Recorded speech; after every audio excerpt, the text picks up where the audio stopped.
When I see the Mercosur couple, I see a directorate of Europe, which have nothing to do with the European spirit. We did not create Europe to have a two-state dominance of Europe. We did create Europe of another grade.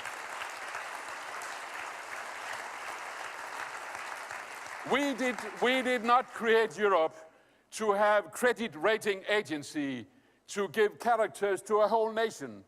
We did not have a Europe to have a two-leadership Mercosur to dismiss governments and to decide how new governments should be composed. That is not our Europe, and we want to quit that part of Europe. That's why I want to say to you, George, you are our front figure. You are our leading, robust figure. We admire you and we respect you. I want to say that to you.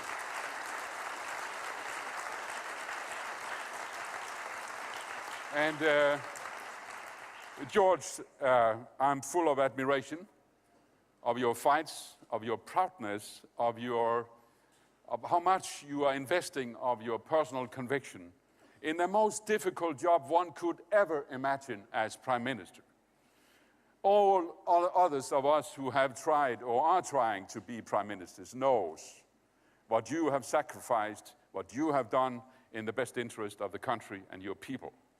And I must say that when I looked upon the financial markets, first they said to George, together with the Mercosur couple, you know, George, you have to cut down your welfare state. And when George tried to do it as softly and social as he could, then of course he warned them and said, if I'm going too far, then Greece will go into recession, in minus. And he was right, and when Greece went into minus, then the financial markets say, well, George, you have to do something about the growth, right? If you don't, we won't buy your bonds, right? First, they wouldn't buy his bonds because he didn't cut Greece. And then when he tried to do that, they wouldn't buy his bonds because he didn't create growth, right? I'm just saying, do you know, friends, what George as leader of Greece have been on from the financial market? Do you know that at the peak, the difference between selling a Greek bond and selling a German bond, do you know how much the big difference was? First it was 20% point. Then it was 27% point. Then it was close to 30% point. Now, I've just made a little statistical analysis, right?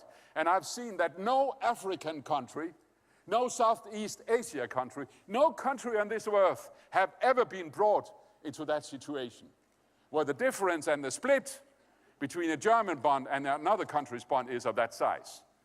So don't tell me, financial market speculators, that this is corresponding to the real economy. It's corresponding to your speculative universe, and we don't want that any longer.